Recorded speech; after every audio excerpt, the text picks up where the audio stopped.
রাধা কৃষ্ণ প্রাণ মোর যুগল কিশোর, জীবনে মরণে গতি আর নাহি মোর। হরে কৃষ্ণ। আমি সুশোভিতা গোপিকা দেবী দাসী আপনাদের সঙ্গে আজ আরো একবার ছোট একটা শিক্ষামূলক গল্প নিয়ে, যার নাম হলো বৃদ্ধ বানরের কথা। চলুন শুরু করি। এক দেশে ইন্দ্র বলে এক রাজা ছিলেন। তার রাজকুমারগণ ভীষণ ভালোবাসতেন বানরদের সঙ্গে খেলা করতে। তাই রাজা সুস্বাদু খাবার দিয়ে একদল বানর পুষেছিলেন। সেই বানরদের প্রধান ছিল এক বৃদ্ধ বানর। উনি আবার বেশ বৃহস্পতি শাস্ত্র, চাণক্য শাস্ত্র, শুক্রাচার্য এইসব শাস্ত্রে বেশ পণ্ডিত ছিলেন।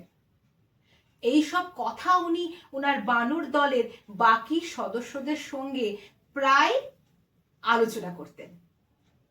সেই রাজার একটি মেষের দলও ছিল। সেই মেষ দলের মধ্যে আবার একটি মেষ ছিল বেশ উদর পরায়ণ। তাই সে প্রায় রন্ধনশালায় চলে যেত, গিয়ে যা পেত তাই সে খেত। সেজন্য পাচকরা ভীষণ ভাবে বিরক্ত হতো, আর তারা হাতের কাছে যা পেত তাই দিয়ে তারা তাকে মারত। তো এই ঘটনা দেখতে দেখতে সেই বৃদ্ধ বানরের মনে একদিন এক সন্দেহ জাগলো। সে ভাবলো যে যদি এমন করতে করতেই কোনোদিন এই মেষটাকে মারার জন্য পাচকগণ হাতের কাছে অন্য কিছু না পেয়ে জ্বলন্ত কাঠ দিয়েই মেরে দেয়, তাহলে তো এই মেষের পশমে আগুন লেগে যাবে, আর এই মেষ এই কাছাকাছি থাকা যেই অশ্বশালায় গিয়ে ঢুকবে তখন তো অশ্বশালাতেও আগুন লেগে যাবে। তখন অশ্বশালায় যদি আগুন লাগে অশ্বরা আহত হবে, আর অশ্বদের অগ্নিদগ্ধ জাত যে আঘাত বা ঘা হয় তা কেবলমাত্র সারানো সম্ভব বানরের মেদ দ্বারা। এই কথা সে পড়েছিল পশু চিকিৎসক শালিহোত্রর বইতে। তো এই সন্দেহ থেকে সে ভীত হয় এবং তার এই ভয়ের কথা সে একদিন চুপি চুপি তার বানর দলের সঙ্গে বলে। বানর দলের বাকি সদস্যরা এই কথা শুনে তারা তো বৃদ্ধ বানরকে উপহাস করতে শুরু করে। তারা বলে, দূর, তুমি বুড়ো হয়েছো, তোমার মতিভ্রম হয়েছে, এখন তুমি বলছো যে আমি এখানকার এই সুস্বাদু খাবারের সুখ ছেড়ে এখন এই বনে যাই আর কি, আর বনে গিয়ে ওই তিতো কষা ফল খেয়ে জীবন ধারণ করি। দূর, রাখো তোমার কথা, তুমি যাও, তোমার যদি সন্দেহ হচ্ছে, ভয় লাগছে, যাও, তুমি যাও বনে, আমরা এখানেই থাকবো।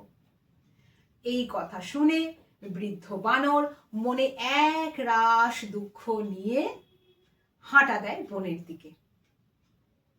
আর এই পাশে বেশ কিছুদিন পরেই কি হয়, সেই বানরের সন্দেহটি হয়ে যায় সত্যি। মেষটি একদিন রান্নাঘরে ঢুকলে যেই হাতের কাছে পাচকরা কিছু না পায়, সেই জ্বলন্ত কাঠ দিয়েই বেশ করে মারে ওই মেষটিকে, যাতে মেষের পশমে লেগে যায় আগুন। আর সে নিজের গায়ের আগুন নেভাতে সে দৌড় দেয় অশ্বশালার দিকে। সেখানে গিয়ে যেই ও গড়াগড়ি দেয়, আর লেগে যায় অশ্বশালায় আগুন। অশ্বশালায় আগুন লাগলে কোনো কোনো অশ্ব আগুনে দগ্ধ হয়ে মারা যায়, আবার কোনো কোনো অশ্ব দড়ি ছিঁড়ে এধার ওধার পালাতে গিয়ে অগ্নিদগ্ধ হয়, তারা আহত হয়। তো এই অশ্বদের চিকিৎসার জন্য তখন রাজামশাই ডেকে পাঠেন এক পশু চিকিৎসককে। পশু চিকিৎসক এসে অশ্বদের এই আঘাত দেখে উনি বলেন, শালিহোত্র, পশু চিকিৎসক শালিহোত্র বলে গেছেন, কোপিনাং মেদেশা দোষ বন্নিদাহ সমুদ্ভবঃ আস্যানাম নাশমো বেত্তি তম সূর্যোদয়ে যথা। অর্থাৎ সূর্যোদয় যেমন অন্ধকার নাশ হয়, ঠিক তেমনি যদি অশ্বের অগ্নিদগ্ধজাত দোষ কাটাতে হয় তা একমাত্র সম্ভব বানরের মেয়েদের দ্বারা। ব্যাস, যেমন কথা তেমন কাজ। সঙ্গে সঙ্গে রাজামশাই আদেশ দিলেন বানরদেরকে নিহত করে নিয়ে আসতে। আর সঙ্গে সঙ্গে তার সৈন্যরা পাথর দিয়ে নানা রকম অস্ত্র দিয়ে বানরদের মারতে শুরু করলো। এই খবর পেয়ে বৃদ্ধ বানর ভীষণ বিষাদগ্রস্ত হয়ে পড়লেন। তার স্বজন হারার খবর তাকে ভীষণ দুঃখ দিল। তো আমরা যদি গুরু মহারাজের কথা মতো, এই উদাহরণ অবশ্য আমাদের শিখিয়ে গেছেন আমাদের ভক্তি সিদ্ধান্ত সরস্বতী গোস্বামী প্রভুপাদ। উনি এই উদাহরণ দিয়ে আমাদেরকে বুঝিয়ে গেছেন যে আমরা যদি আমাদের গুরু মহারাজের আদেশ মতো অসৎ সঙ্গ পরিত্যাগ করে, অসৎ কাজ পরিত্যাগ করে কেবল হরি ভজনে মনোনিবেশ করি, তাতে আমাদেরই মঙ্গল। আর যদি আমরা এইরূপ ভাবি যে আমি বেশি বুঝি, আমার এই বৃদ্ধ গুরু কিছুই বোঝে না, আর যদি আমরা অসৎ সঙ্গ ত্যাগ না করি, তাহলে আমাদেরই বিনাশ হবে। তাই আমাদের উচিত সময় থাকতে গুরু মহারাজের নির্দেশ মতো অসৎ সঙ্গ, অসৎ কাজ ত্যাগ করে নিজেকে মঙ্গল পথে নিয়ে যাওয়া। তাই আজকের কথাটি যদি আপনাদের ভালো লেগে থাকে, তাহলে আমার অনুরোধ আপনারা অবশ্যই লাইক করবেন, আপনার বন্ধুদের মধ্যে শেয়ার করে দেবেন। আপনাদের মতামত আমাদের চ্যানেলের জন্য ভীষণভাবে গুরুত্বপূর্ণ, তাই মতামত জানাতে ভুলবেন না। আর আমাদের চ্যানেলটিও অবশ্যই করে সাবস্ক্রাইব করবেন। আর প্রতিদিন শ্রীমদ্ ভগবত গীতা যথাযথ পড়তেও কিন্তু ভুলবেন না, কারণ এটি হচ্ছে আমাদের জীবনের ম্যানুয়াল।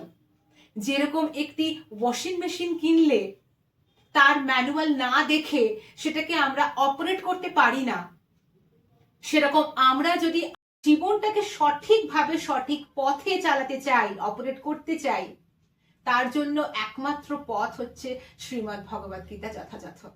তাই অবশ্যই এটি রোজ নিয়মিত পঠন বা শ্রবণ করুন। এই অনুরোধ রেখে আজকে আমি চলি। আপনারা সবাই সুস্থ থাকবেন, ভালো থাকবেন। হরে কৃষ্ণ, হরি বল, জয় শ্রীলা প্রভুপাদ।